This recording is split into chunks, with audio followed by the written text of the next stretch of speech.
as promised, I am still wearing exactly what I was wearing because we're still in the garage. We're gonna go ahead, keep working this. So we're gonna go ahead, sand down the edges, get the metal prepped, and then we'll go ahead and get our epoxy and bond the panel down. Stay tuned.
I'm going to take a masked off the edge where we're going to apply the epoxy, and we're going to take and just spray paint this real quick so it's sealed on the inside, and then we'll go ahead and start bonding this down.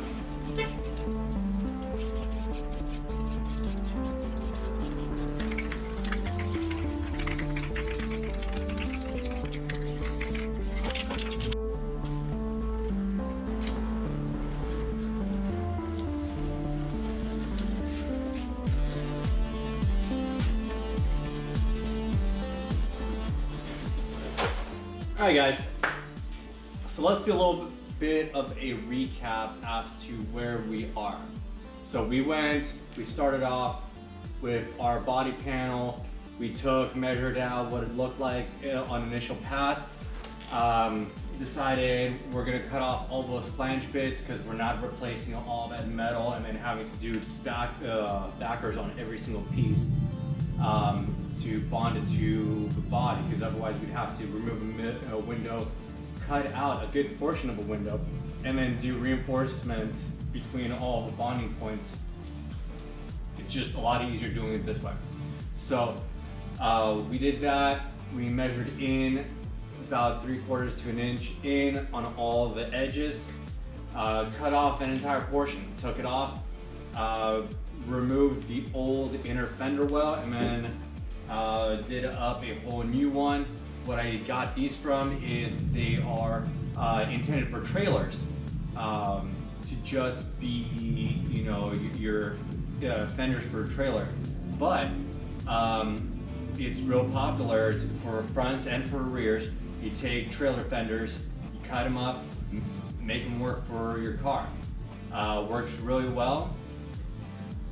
So we got all this completely prepped up right now.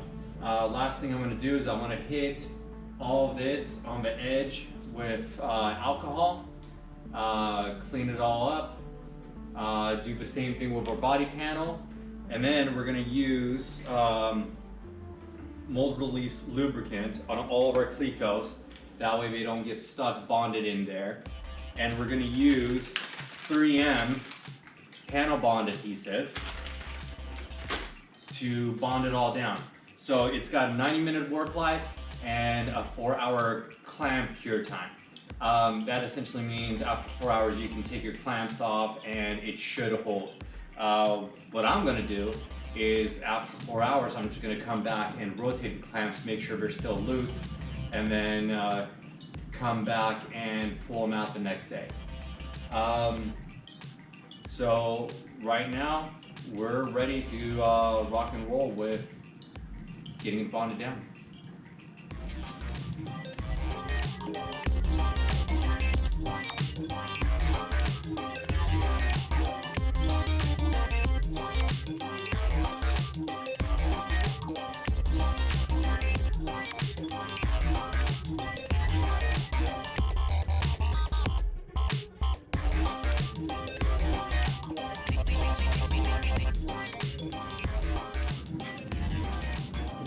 Alright, so we got all this cleaned up. We're gonna go ahead and leave a little message for whoever's next.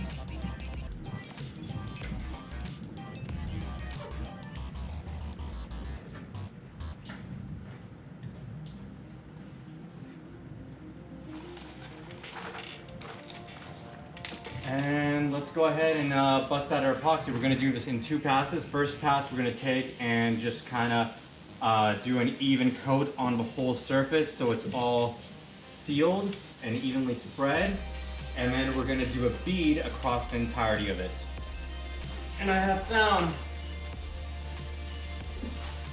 that on things like this, when you're gonna be doing something sloppy, take double glove, and that way you can pull off the outside glove and still have a clean glove to work with if you need to do that. It's lock and load. And this is a little mixing tube. And you can see on the inside, it's got little channels. So as it's flowing up, it will automatically mix the whole thing.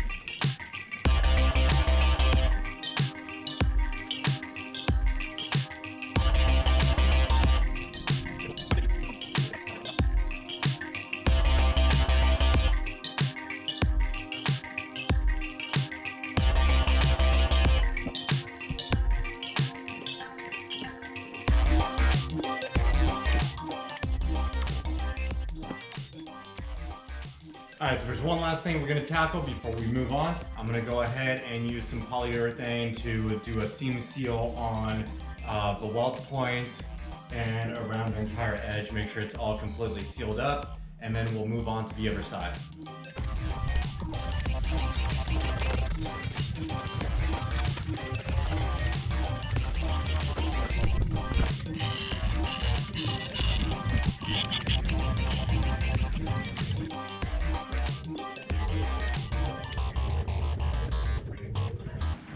So I almost got ahead of myself with all this. I need to take and shave this flush and then feather it out, and then we'll backfill it with an epoxy patch because there's no fuel filler cap that's going to be here. So we just need to get rid of this hole altogether.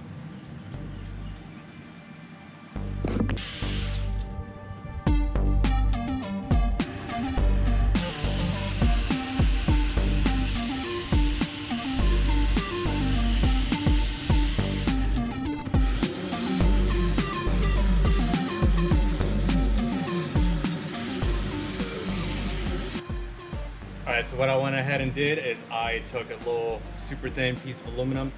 I trimmed it out so we can actually take and put it on here, and then I bent it into the shape of a contour here. So we're going to place it on here like this. Just lift it out, just like that. And then we're going to mark it out on the bottom. Put some Teflon tape in the middle within that mark out. We're going to take and spray this down with some Super 77 double back adhesive. Stick it on here, clamp it down for good measure, and then we'll flip it over and start laying our fiberglass on top.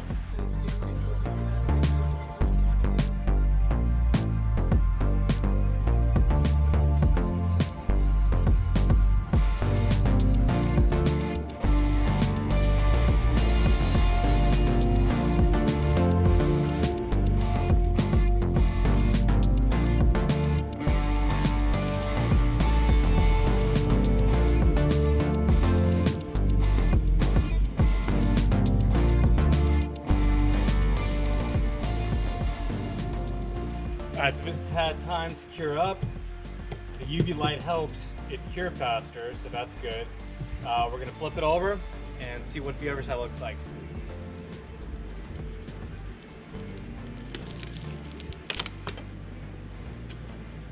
And that's got it pretty much filled in. Just a little bit of touch-ups to do, but looks good.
Alright guys, we just finished it up. We got that side done, we got this side done. It's awesome. Next, we're gonna take, after this cures up, remove all the clecos, and then probably start doing some body work. But after that, we'll actually trim this up, then we'll do some body work. But at the same time, we're gonna take the front end off this and start stripping that down, get it ready for the one-piece front end. So I will catch you all on the next episode.